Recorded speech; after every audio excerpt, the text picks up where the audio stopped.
My name is Seraphina Harlow. I am not a writer, speaker, or spiritual guru. I'm just a mother, nurse, and survivor. I live in Charleston, South Carolina, and I have a story that I carry in my heart as a constant reminder that life is precious. I'm going to tell you about the hardest year of my life, when I came face to face with death and came away with a new understanding about life, love, and purpose. Working the night shift has a kind of dark magic. Charleston, with its historic charm and cobblestone streets, seemed to sleep peacefully as I faced reality inside the nursing home. It wasn't glamorous work, but it had meaning. I took care of elderly people who had already lived everything they had to live, or almost everything. Sometimes I felt like I was the last person holding their stories before they were lost to time. "Seraphina, Mr. Carter is asking for you," said one of the caregivers, Susan, as I took a quick break to drink a cold coffee. "He says only you can adjust his pillow." I sighed and smiled at the same time. Mr. Carter was a World War II veteran, always with a joke ready, but stubborn as a mule. I entered his room, trying to hide my tiredness. "What happened, Mr. Carter? Did the pillow decide to run away again?" He laughed, a low, husky laugh. She must be scared of me, like everyone else. As I adjusted the pillow and listened to his story for the umpteenth time about how he found the love of his life in Paris, I felt a strange twinge in my lower abdomen. I ignored it. Lately, my body felt like it was in constant protest. Exhaustion was nothing new. It had been my constant companion since I started working night shifts and caring for Lucy, my 8-year-old daughter. Lucy was my reason for living. I called her every day during my break, even if it was too late for her to be awake. "Mommy loves you," I always said, even if it went to voicemail. One night, she answered with a sleepy voice, "I love you too, Mommy. Are you coming to the recital tomorrow?" My throat tightened. "Of course, love. I will be there." However, inside, I knew something was wrong. The abdominal pain that had started as a mild discomfort was getting worse, and my body seemed to be warning me that something serious was happening. The weeks passed, and I continued to ignore my body's signals. The nights were long, and the weight of dealing with the fragility of other people's lives made me ignore my own. One night, while helping a patient get back into bed, I felt a pain so severe it almost made me fall. "Are you okay, honey?" she asked, holding my hand with concern. "Yes, of course," I lied, brushing a bead of sweat away from my forehead. But deep down, I knew I needed help. As soon as my shift ended that morning, I drove to a nearby clinic. The doctor, a polite young man, looked at me with concern as he listened to my symptoms. "Let's do some tests." The following days were a whirlwind. The diagnosis was clear. I had a uterine fibrous tumor, big enough to be dangerous, and he was growing quickly. "Seraphina, we need to operate as quickly as possible," the doctor said, his voice firm but understanding. My heart sank. Lucy, how could I care for her while facing this? But I knew I had no choice. Telling Lucy was the hardest part. That night I sat with her in our small living room. She was drawing a rainbow with her favorite colored pencil kit. "Lucy, love, Mommy needs to tell you something." She looked at me with her big brown eyes, curious. "What is it, Mommy?" "I'm going to need surgery," I began, trying to keep my voice calm. "It's something that will help me get better, but I might need to rest for a while afterwards." "You're going to be okay, right, Mommy?" she asked, with a seriousness that broke my heart. I hugged her tightly. "Yes, love. I promise I will do everything to be okay." The days leading up to the surgery were pure anxiety. I was terrified, but I kept up a brave facade for Lucy. My colleagues at work noticed my change in mood. "You need to take care of yourself, Seraphina," Susan said one night. "We can't save others if we don't take care of ourselves." The day before the surgery, I called my sister, who lived in another city, to ask for help with Lucy. "I know it's last minute, but can I count on you?" "Of course you can," she replied, her voice full of concern. "You don't have to go through this alone."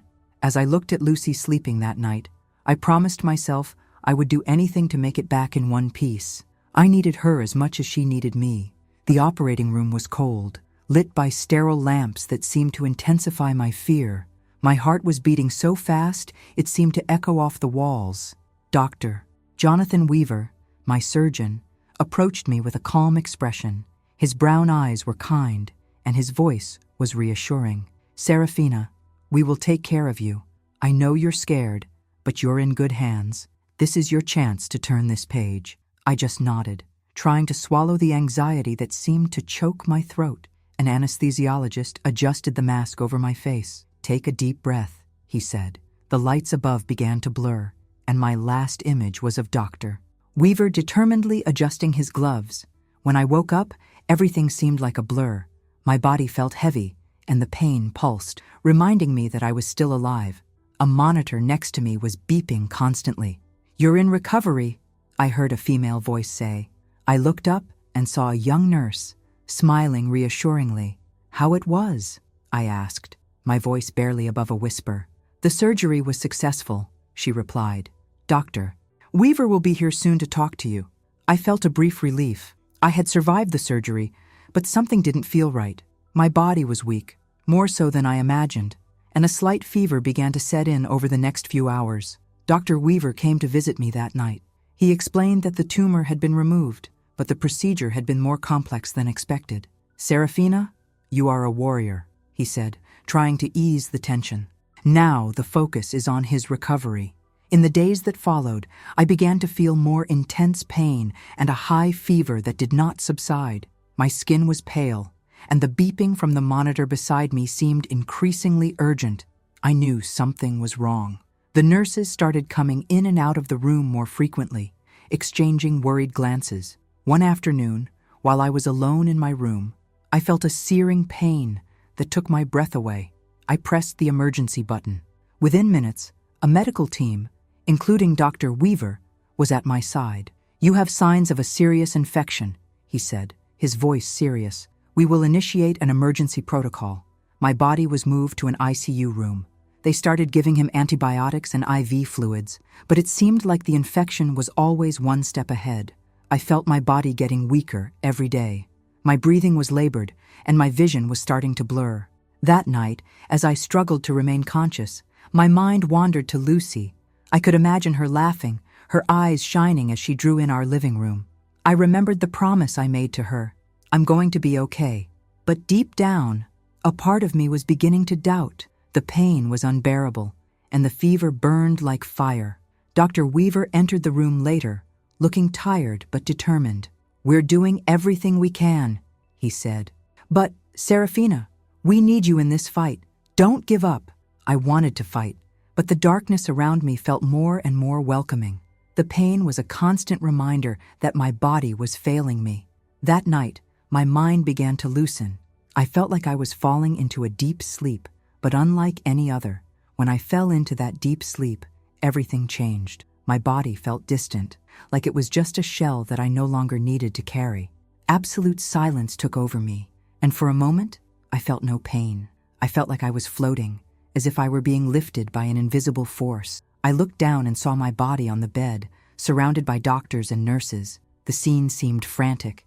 Machines blinking, voices echoing, hands working non-stop. However, I was calm, almost indifferent. For the first time in weeks, I felt a peace I couldn't explain.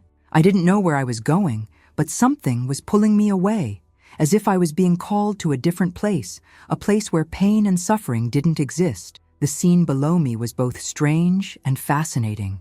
I saw my body in the hospital bed, pale, small, and surrounded by a medical team in frantic action. It was like watching a movie, but with a confusing emotional involvement. That was me, but I didn't feel pain, nor fear. I was beyond that, floating in a peace that defied logic. I heard Dr. Weaver's voice, firm but full of concern. "We need to stabilize her now, monitor vital signs and prepare more antibiotics. We can't waste time." I should care, but the connection to my body felt so distant. The lightness around me was irresistible, as if I were being carried by a gentle current of air. Everything around me dissolved into a profound silence, and the light in the operating room disappeared. When I opened my eyes, if I could still call them that, I found myself in a completely different space. It was difficult to describe where I was. Everything was enveloped by a golden light, which seemed to flow and pulsate with a life of its own.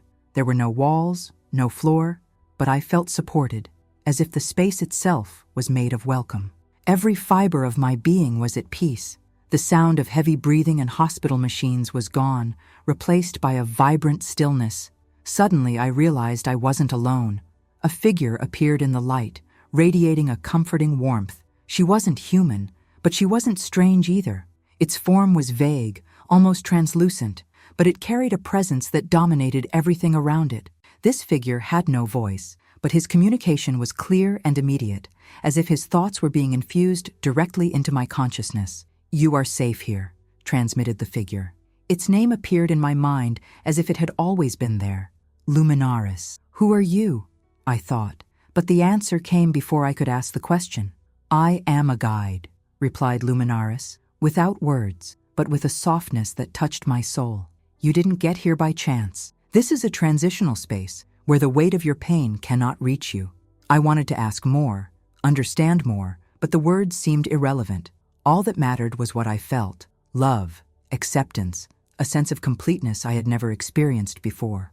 "Why me?" I thought, and Luminaris responded with a feeling of tenderness. "Because you needed to remember what it was like to be cared for, Seraphina.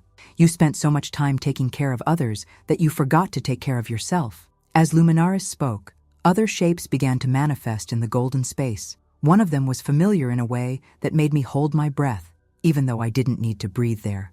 Elliot, my former lover, appeared before me. His presence was so strong, so vivid, that invisible tears began to fall. It was as I remembered, but different. It seemed full of light, as if its essence were made from the same fabric as that space. "Elliot," I whispered, and he smiled. "You're finally here," he said, without moving his lips. His voice seemed to flow directly into my mind, full of love. Beside him, another figure appeared, Elliot's mother. In life, our relationship had been complicated, full of disagreements and resentment. But there, she looked at me with the affection I never expected.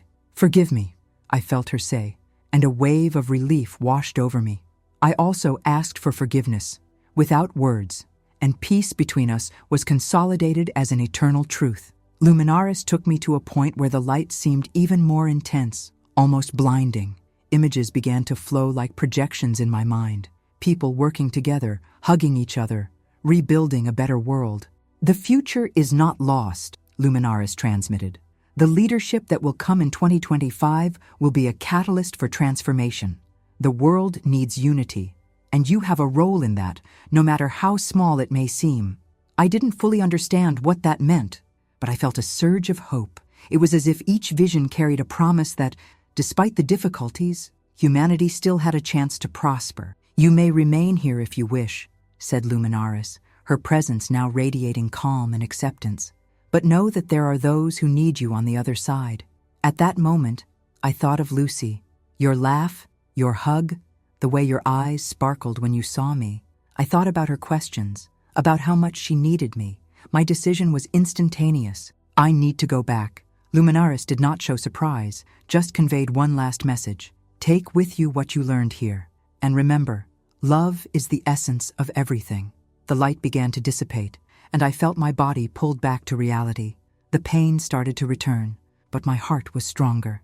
The transition was like a reverse wave. My body felt heavy, painful, as if I were being plunged into an icy river. My eyes slowly opened, and the cold light of the ICU replaced the warm glow of the golden space. The sounds in the room, once muffled and distant, were now clear. The steady beeping of the heart monitor, the sound of oxygen flowing, and the muffled voices of nurses talking in the hallway. However, something inside me had changed. Despite the pain, a deep serenity filled my chest. I knew I had experienced something extraordinary, but the words to explain it were beyond my reach. "Welcome back," said a familiar voice. It was Dr. Weaver, standing next to my bed, with a tired but genuine smile. "You gave us quite a scare." I tried to respond, but my throat was too dry to make any sound. He noticed and adjusted the IV pole, holding my hand. "You are a fighter, Seraphina. I don't know how, but you overcame an infection that seemed uncontrollable. We are monitoring closely, but I believe the worst is over." I watched as he explained the next steps: stronger antibiotics, bed rest, and the importance of taking care of my body. But inside, my mind was caught up in what I had seen and felt. Was it real? Had he really been in that space of light? 2 days later, when my condition stabilized, Lucy was allowed to visit me. The moment she entered the room will be etched in my memory forever. She ran over to my bed, her little arms wrapping around me with a strength that seemed impossible for her size. "You're back, Mommy," she said, tears streaming down her rosy cheeks. I hugged her with difficulty, feeling the warmth of her small body against mine. "I promised, didn't I?"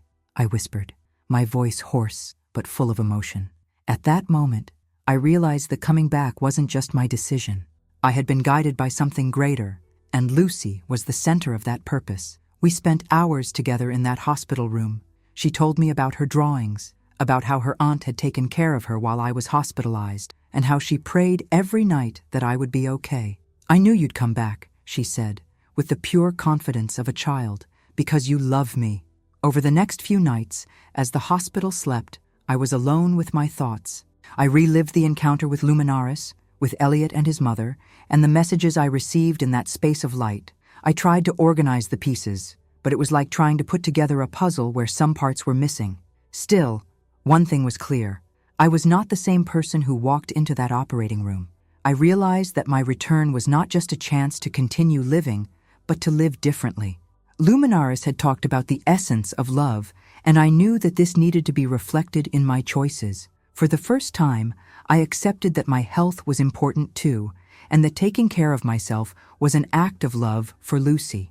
When I was released from the ICU and moved to a regular room, I received an unexpected visitor. Susan, my nursing home colleague. She entered the room with a bouquet of wildflowers, a warm smile on her face. "I needed to see you with my own eyes," she said, placing the flowers next to my bed. "You are a force of nature, Seraphina. Everyone at work was rooting for you." We talked for hours about what happened while I was gone, but at some point, Susan asked something that took me by surprise. "Did you feel something? I mean, while I was between life and death?" I was silent for a moment, choosing my words carefully. "I felt it," I finally replied. "Something I can't explain, but it was beautiful. It gave me strength to come back." She didn't press for more details, just squeezed my hand tightly. "I believe you," she said. His words were an unexpected comfort. The last few nights in the hospital, while Lucy slept in the chair next to me, I decided to write a letter to Elliot. I didn't know why, but it seemed important to express what I felt during that encounter in the space of light. "Elliot, finding you in that place was like seeing a part of me that I thought was lost forever. Thank you for reminding me of the love we shared, even if it was brief. You gave me the courage to face what was coming. I will always be grateful for that." I folded the letter and put it in the pocket of my bag. I didn't know if I would ever get her out, but I felt like I had come full circle. The last night I spent in the hospital was different. The darkness in the room was soft, like a cozy blanket, and the sound of the heart monitors, so constant throughout my stay, almost seemed like background music. Lucy slept soundly in the armchair next to me, her breathing soft and rhythmic. She seemed so small, so fragile, but at the same time she was the biggest reason I was there. She was my reason. Lying there, I felt the memory of the moment when I had to decide between remaining in that place of peace or returning to life. It was so vivid that it felt like it was happening again. The space of golden light, where pain was non-existent and love radiated from every particle around me, was still etched in me. Luminaris was there, its presence like a safe haven. His words echoed once again in my mind. "You still have a mission, but the choice is yours." I remembered to hesitate. The place was so perfect, so worry-free. Elliot's presence and reconciliation with his mother had been moments of healing that I never imagined experiencing. Everything felt so complete. But then came Lucy's thought, so clear and penetrating that it made me shiver. "I saw your face, your laugh, the sparkle in your eyes when you saw me at the end of a long day of work. I can't leave her," I thought. And at that moment, the decision was made. I felt the peace of that space begin to disappear, replaced by a lightness that pulled me back into my body. When I opened my eyes in that ICU room, the transition was painful. The physical pain was intense, but at the same time, there was something inside me that was at peace. The memory of the space of light and the unconditional love I experienced there made the return bearable. I knew I was back for a bigger reason. As I reflected on this choice that last night in the hospital, I realized something fundamental. My life until then had been lived almost on autopilot, working to support Lucy, caring for others, but neglecting myself. It was always about surviving, never about actually living. Now, however, it was different. I had a new strength, a clarity that I had never experienced before. I decided that, from now on, I would make more conscious choices that would allow me to truly live. The next morning, Dr. Weaver came for the last visit before discharging me. He entered the room with his characteristic smile, but his eyes still showed the tension of the last few days. "You are an extraordinary case, Seraphina," he said, sitting down beside the bed. "There were times when we thought we wouldn't be able to stabilize it, but here you are." I smiled, thinking about how much he and his team had done for me. "Thank you for not giving up on me," I replied, my voice firmer than I expected. He shook his head. "You did your part." He fought like I've never seen anyone fight. After a pause, he added, "You look different, stronger." I just smiled. How could I explain everything I experienced without sounding like someone who was delusional? "I feel like I've been given a second chance," I replied, "and I won't waste it." When I finally left the hospital, the sunlight seemed brighter than I remembered.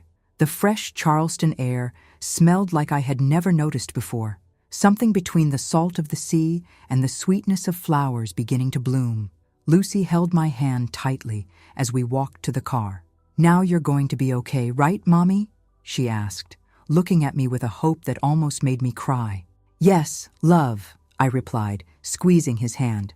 "Now it's our turn to live." On the way home, I promised myself I would make changes. I would work fewer hours, spend more time with Lucy, and learn to take better care of myself. For the first time, the idea of living seemed more important than just surviving.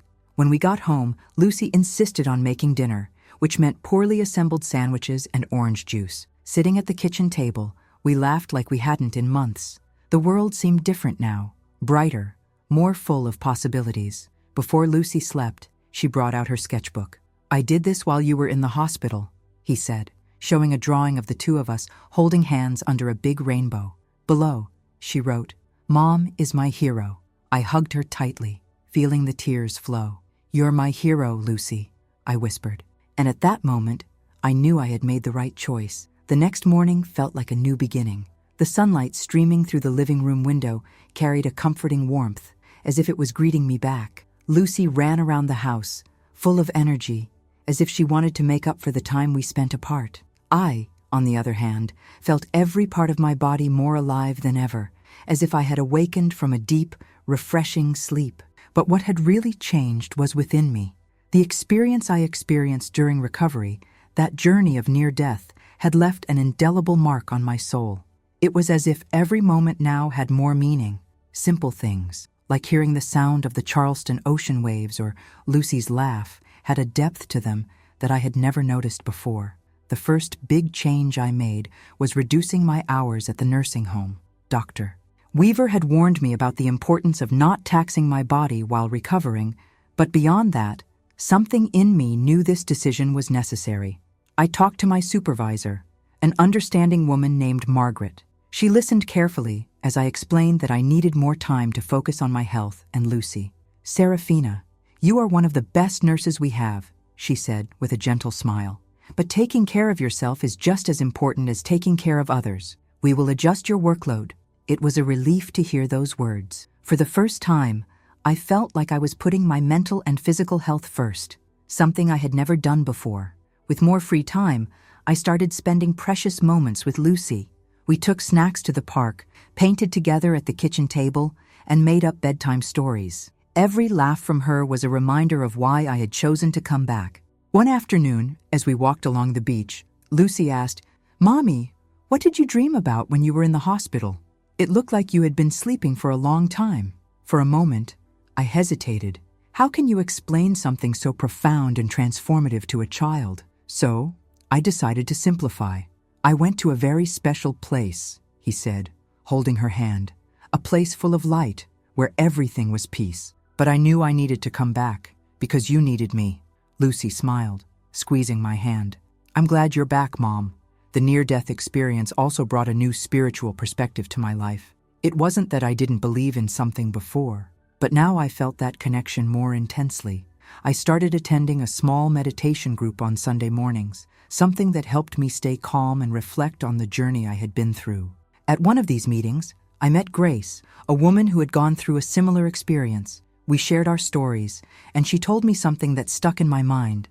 These experiences are not just for us. They are reminders that there is something greater guiding our steps. I felt she was right. I didn't need to fully understand what had happened to me to know that it had changed my life forever. Susan, my friend and co-worker, continued to support me. One night, while we were having coffee on the porch of my house, she looked at me seriously. "You really have changed, Seraphina. It's like you have a new energy." I smiled, looking up at the starry sky. I think this experience showed me what really matters. Before, I was always worried about small things, but now everything seems more clear. "You're inspiring all of us at work," she said, touching my shoulder. "Even Margaret commented on how you seem more present, lighter." One night, I had a dream that seemed more real than any other. I was in that golden space again, surrounded by light. Luminaris appeared, brighter than before. "You are fulfilling the purpose you came back for," he conveyed, his voice resonating in my heart. "Continue spreading the love and compassion you carry. Every small gesture matters." When I woke up, tears were streaming down my face. It wasn't sadness, but an overwhelming feeling of gratitude. I knew that even in times of doubt or difficulty, that light would always be with me. Now, every day is an opportunity to live with purpose. Working less wasn't easy financially, but I learned to value what really matters. Simple moments, like a family dinner or a conversation with Lucy, became treasures. Old Seraphina, who lived for work and forgot herself, was left behind. The love I experienced in that space of light became my guide. Every decision I make, every word I say, is driven by that feeling. I'm not perfect, but I'm truly living, and that's all that matters. The passing of the days brought a feeling of renewal. My choices and priorities began to reflect a fuller and more balanced life, something that previously seemed impossible. It was as if every moment had more value now, as if time had slowed down to allow me to truly take in everything around me. Lucy and I developed a routine that celebrated simplicity. She was still my biggest motivation, but now I saw more clearly the importance of taking care of myself in order to take care of her. The near-death experience wasn't something I discussed openly, but its lessons were with me in every choice. When I returned to work at the nursing home, something in me had changed. The familiarity of the place was still there, the silent hallways, the soft voices of the residents, but my perspective was completely new. I no longer saw day-to-day tasks as mere responsibilities. Every interaction with residents and colleagues was an opportunity for connection and care. One morning, as I helped Mr. Carter into his wheelchair, he looked at me with a knowing smile. "You look different, Seraphina. What happened while you were gone?" I laughed, adjusting the cushion behind him. "I think I took a much-needed vacation." He frowned, but the smile remained. "Whatever it is, it suits you." There were other changes I knew I needed to make. One of them was to get in touch with people from my past with whom I had left unfinished business. The experience in the space of light had shown me the importance of forgiving and seeking reconciliation, not out of obligation, but for the peace it brought. I called an old friend with whom I had a falling out years ago. The conversation started hesitantly, but we soon flowed into more sincere terrain. "I didn't know if you wanted to listen to me," she said, her voice thick with emotion. "I wanted to," I replied. "Life is too short to hold grudges." This small act of forgiveness brought an unexpected lightness, as if a weight had been lifted from me. I repeated this pattern with other people, one by one, until I felt like I was truly free from the past. The concept of living with purpose, something Luminaris had passed on to me, became an important part of my life. I didn't make huge changes. Instead, I began to find meaning in small acts. A smile for a stranger, extra patience with a difficult resident at work, or even the time I took to listen to Lucy talk about her day at school. It all felt like part of something bigger. One afternoon, while we were in the park, Lucy came across an elderly woman who was sitting alone on a bench. Without hesitation, she approached and started talking. The scene reminded me that love and compassion don't need grand gestures. They exist in the simplest interactions. Luminaries' messages about the global future were also fresh in my mind. Although I didn't know exactly how to contribute to these changes, I felt like every small act of kindness helped build something bigger. One night, while watching a television report about initiatives to help underserved communities, I felt an urge to get involved. I started participating in small local projects in Charleston, such as distributing food to families in need. Although they were modest actions, I knew they were in line with the purpose I had found. Lucy also seemed to absorb this new energy. She started asking deep questions like, "Why don't some people have what we need?" Or, "How can we help?" Your curiosity and empathy inspired me to continue looking for ways to contribute. One night, as I was putting her to sleep, she said something that touched my heart. "Mommy, do you think everyone has an angel like yours?" I was surprised by the question, but I answered honestly, "I think so, love. Maybe they don't see it, but I think we all have something or someone that guides us." She smiled, her eyes already closed. "Then I'll find mine and ask him to take care of you too." My life wasn't perfect. There were challenges, like paying the bills with a reduced work schedule or balancing day-to-day needs with my new commitments. But for the first time in a long time, I didn't feel overwhelmed. I faced each challenge with a renewed sense of purpose, knowing that my experience had given me the tools to deal with whatever lay ahead. Now, I knew my mission was simple: live with love, spread kindness, and appreciate every moment. It wasn't a big reveal or a grand destination, but it was enough for me.